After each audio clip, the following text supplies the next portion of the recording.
This episode of Marijuana Today Daily is brought to you by our new weekly show, Weed Wonks, hosted by our friends Jordan Wellington and Andrew Livingston.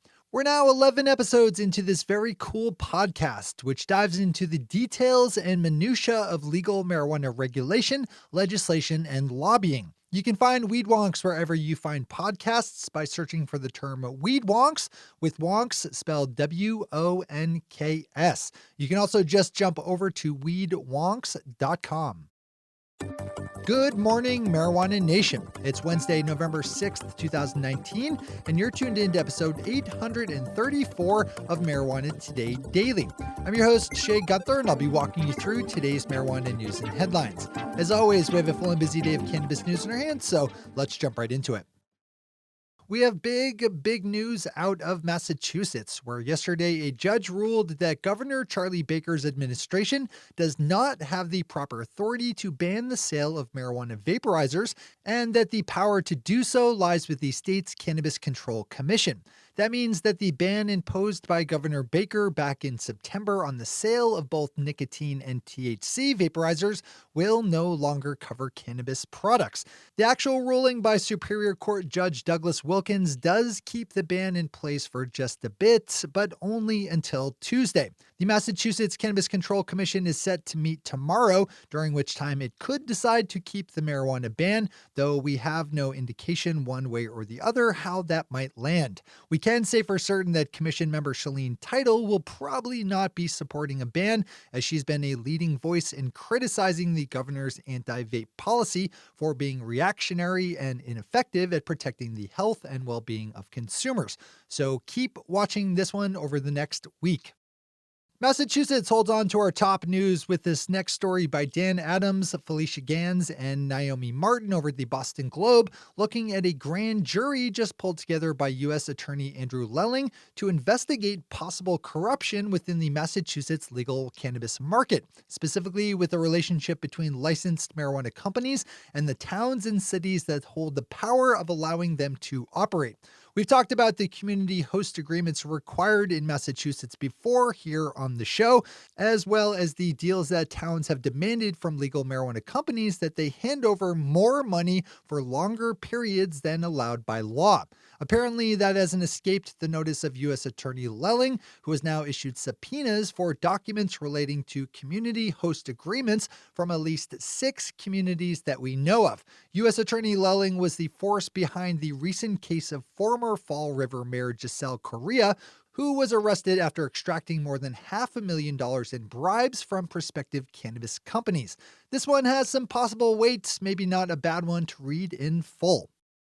Our final top story today has us wrapping up in South Dakota, where regressive Republican Governor Kristi Noem remains defiant that her state will not in any way legalize industrial hemp. There are just 3 states now that have not passed industrial hemp legalization legislation, even after last year's Farm Bill lifted federal prohibitions. Governor Noem issued a defiant statement yesterday following recent moves by the USDA to clarify rules for how industrial hemp can be grown and processed. Governor Noem's head in the sand statement read, in part, quote, USDA's guidelines are out, but my position on legalizing industrial hemp has not changed. I remain opposed to industrial hemp in South Dakota because of the impact it will have on public safety and law enforcement's ability to enforce drug laws. Unquote. Best of luck there. Those are our top stories for today. It's time for Marijuana Today Daily Headlines Blitz. Before we blitz out in headlines, let's quickly thank our sponsor, our new weekly show, Weed Wonks, hosted by Jordan Wellington and Andrew Livingston, who dive into different wonky topics in legal marijuana legislation, regulation, and lobbying. Regular listeners to our weekly show, Marijuana Today, will recognize Andrew from his many years on that podcast, and our friend Jordan is making his podcast hosting debut. And I gotta say, he's doing a super good job of it. Hosting a podcast is neither easy nor necessarily intuitive, but Jordan is one of those guys who is great at it right from the very start.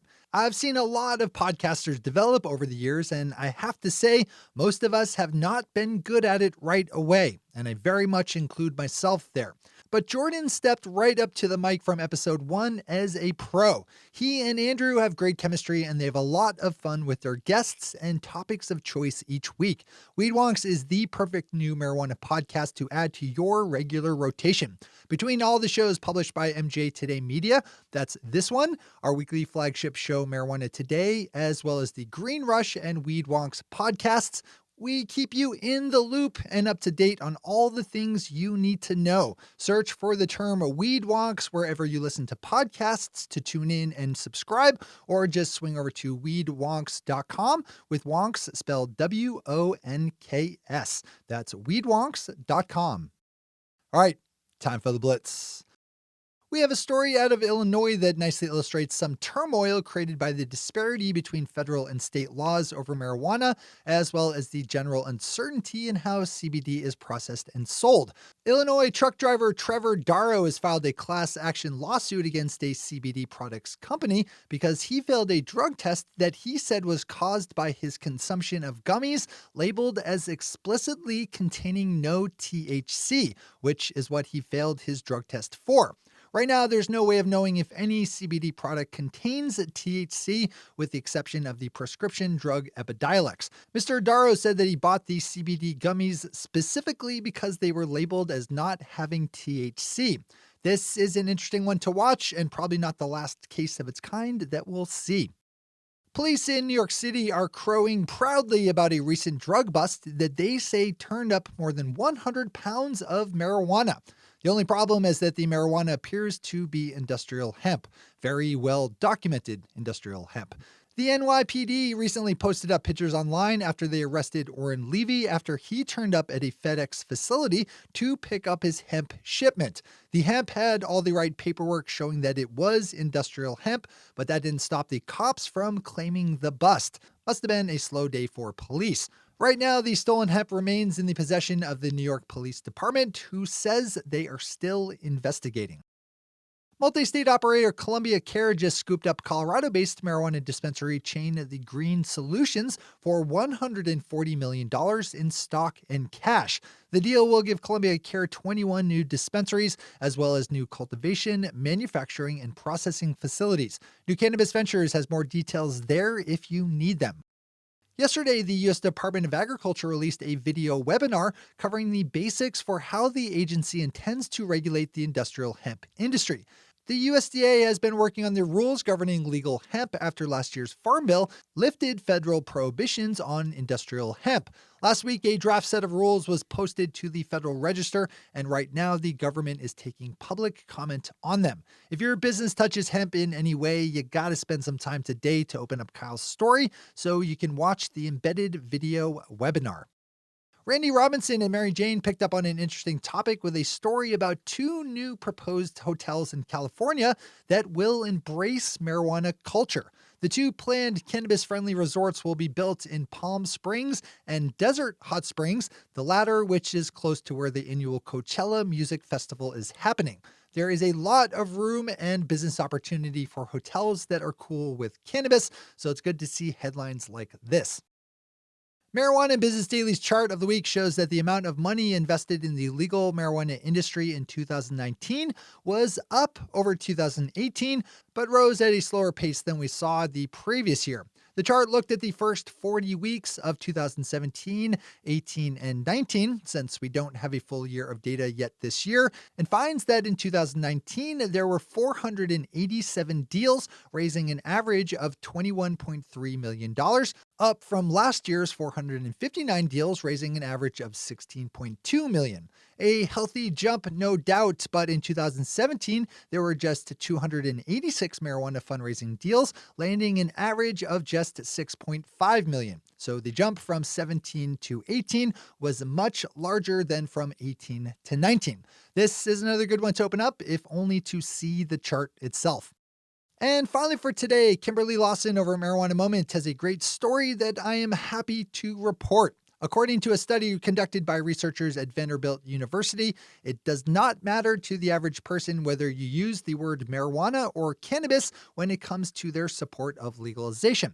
Some people like to argue that the word marijuana is racist because the term was favored over cannabis by racist U.S. government officials back in the 1920s because it sounded more foreign. Researchers at Vanderbilt wanted to test whether the public at large perceived the issues of legalization differently when different terms like marijuana, cannabis, medical marijuana, and medical cannabis were used. They found that people were slightly more likely to favor progressive policy reform when the word medical was used, but showed no change between the words cannabis and marijuana. For the record, I am firmly in the camp of using both terms interchangeably. The words marijuana and cannabis are easily my most frequently used words here on the Daily, and I think I would go crazy if I didn't have both to work with. Those are the headlines and news for the day. I'll be back with you again tomorrow morning with another information-packed episode of Marijuana Today Daily. But in the meantime, if you have any stories to share or feedback to give, zip us an email to headlines@mjtodaydaily.com. And while you're clicking around the interwebs, swing over to our website at mjtodaydaily.com to find links to all the news we cover. Thanks to our sponsor, Weed Wonks, and to all of our awesome patron listeners for the support that makes this show possible. To join the illustrious ranks of the patron listeners yourself, swing over to our website at mjtodaydaily.com and click on that big blue button at the top of the page that says Become a Patron. I'm your host, Shay Gunther. Thanks for tuning in and starting your day with marijuana today.